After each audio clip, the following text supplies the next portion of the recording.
Good morning students. Last topic हम लोगों ने difference between distance and displacement पढ़ लिया था, दूरी और विस्थापन में अंतर। नेक्स्ट देखिए हमारा है यहाँ पर न्यूमेरिकल सेक्शन है दिशा नियम, डायरेक्शन रूल। देखिए वैसे जब भी आप न्यूमेरिकल्स करेंगे तो कहीं पर भी बैठे होंगे वहाँ की डायरेक्शन फाइंड आउट करना थोड़ा सा मुश्किल होता है कि कहाँ पे किस डायरेक्शन में ईस्ट है, किस डायरेक्शन में वेस्ट है। इसीलिए पेपर पे क्या किया गया है, डायरेक्शन रूल बनाया गया है। जब भी आप डायरेक्शंस वाले न्यूमेरिकल्स करेंगे तो पेपर पे जो डायरेक्शन रूल होता है उसको फॉलो करेंगे। जैसे आपने ये बना लिया यहाँ पर, तो पेपर पे हमेशा इस तरफ ईस्ट, इस तरफ वेस्ट, ऊपर की तरफ नॉर्थ और नीचे की तरफ साउथ लिया जाता है। ये पेपर डायरेक्शन रूल है, ये हर जगह आपका फॉलो होता है। जब भी कोई डायरेक्शन वाला क्वेश्चन आप करेंगे तो पहले डायरेक्शन रूल बना लेंगे, उसके अकॉर्डिंग आप करेंगे। अब यहाँ पर देखिए न्यूमेरिकल करना है आपको एक डिस्टेंस और डिस्प्लेसमेंट का।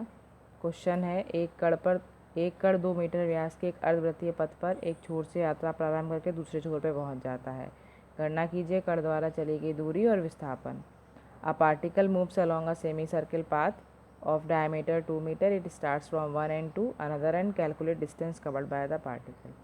तो सबसे पहले तो देखिए क्या कहा गया, अर्धवृत्तीय पथ कहा गया है, सेमी सर्किल कहा गया है। तो हमने सेमी सर्किल बना लिया, ये आपका सेमी सर्किल होता है। अर्धवृत्त कहा गया है पार्टिकल एक छोर, यानी इस वाले छोर को ए मान लेते हैं और एंड वाले छोर को बी मान लेते हैं। तो कहा गया पार्टिकल एक छोर से अपनी यात्रा प्रारंभ करके दूसरे छोर तक आ जाता है, वन एंड से अनदर एंड तक।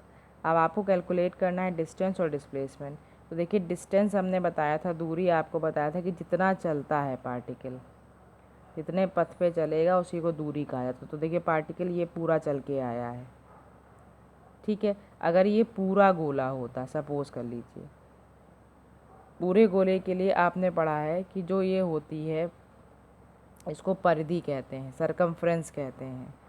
तो अगर पूरे गोले पे पार्टिकल चलता तो पूरे गोले का सरकमफ्रेंस ले लिया जाता, चली गई दूरी इसकी, पूरा सरकमफ्रेंस हो जाता, परिधि हो जाती, जिसका फॉर्मूला होता है 2πr।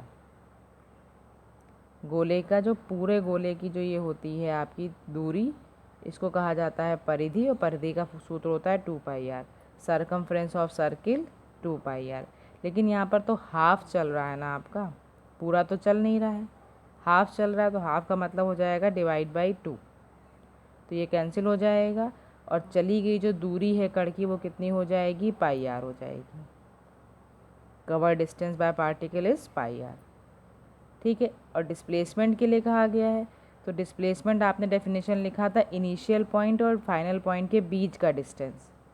प्रारंभिक बिंदु और अंतिम बिंदु के बीच की दूरी को हम क्या कहते हैं, डिस्प्लेसमेंट कहते हैं, विस्थापन कहते हैं। तो यहाँ से इसने चलना शुरू किया ए ने और बी पर आ गया, तो हमको अब इससे मतलब नहीं है, हम सिर्फ प्रारंभिक बिंदु देखेंगे और अंतिम बिंदु देखेंगे, इनिशियल पॉइंट, फाइनल पॉइंट। तो दोनों के बीच की कवर की गई डिस्टेंस आपकी ये है, जिसको क्या कहते हैं, डायमीटर कहते हैं, व्यास कहते हैं। और वो आपको कितना दिया हुआ है क्वेश्चन में, 2 मीटर। तो देखिए दूरी तो आपकी हो गई, डिस्टेंस हो गई πr, और विस्थापन यानी डिस्प्लेसमेंट हो गया आपका 2 मीटर, ठीक है। उसी तरीके से देखिए एक डायरेक्शन वाला क्वेश्चन है आपके लिए। एक कण प्रारंभ में 3 मीटर पूर्व एवं फिर 4 मीटर उत्तर दिशा में चलकर अपनी यात्रा पूर्ण कर लेता है। गणना कीजिए कण द्वारा चली गई दूरी और विस्थापन। A particle initially completed journey by walking 3 metre east and then 4 metre north, calculate distance displacement. तो हमने कहा था कि डायरेक्शन रूल्स फॉलो करेंगे, तो पहले आपने पेपर पर डायरेक्शन रूल बना लिया।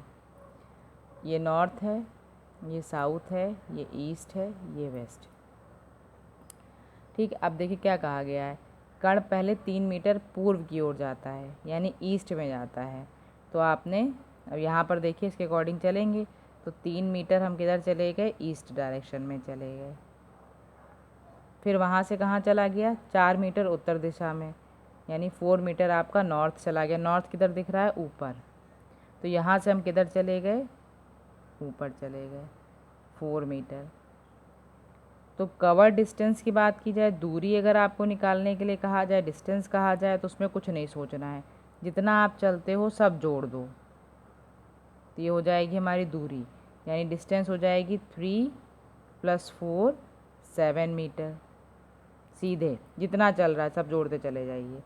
और अगर डिस्प्लेसमेंट की बात आती है तो देखिए ये इनिशियल पॉइंट हो गया जहाँ से चलना शुरू किया था, ये फाइनल पॉइंट हो गया जहाँ तक ये हमारा गया। और पढ़िए आपने डेफिनेशन इसकी कि इन दोनों के बीच की प्रारंभिक और अंतिम बिंदु के बीच की दूरी को हम क्या कह रहे हैं, विस्थापन कह रहे हैं, distance between initial and final point. तो ये हमारा क्या हो गया, अगर हम पाइथागोरस थ्योरम यहाँ पे लगा दें तो देखो ये आधार है, ये लंब है और ये हमारा कण है। ये आपका परपेंडिकुलर हो गया, ये बेस हो गया और ये हाइपोटेन्यूस है, बस यही आपको निकालना है। तो आपने फॉर्मूला पढ़ा है, हाइपोटेन्यूस का स्क्वायर इक्वल्स टू परपेंडिकुलर का स्क्वायर प्लस बेस का स्क्वायर, पाइथागोरस थ्योरम। कण का स्क्वायर बराबर लंब का स्क्वायर प्लस आधार का स्क्वायर। तो एच निकालना है, तो लंब हो गया हमारा 4, बेस हो गया हमारा 3, इसको किया 16 आ गया, ये 9 आ गया। H square is equal to 25, तो एच इक्वल्स टू √25, तो एच इक्वल्स टू कितना आ गया 5 मीटर। यानी आपका डिस्प्लेसमेंट कितना आ गया 5 मीटर और डिस्टेंस कितनी आ गई 7 मीटर। इसी तरीके से नीचे क्वेश्चन दिया हुआ है, इसको आप ट्राई करिएगा, नहीं आएगा तो फिर हम बताएंगे, कोशिश करिएगा लगाने की।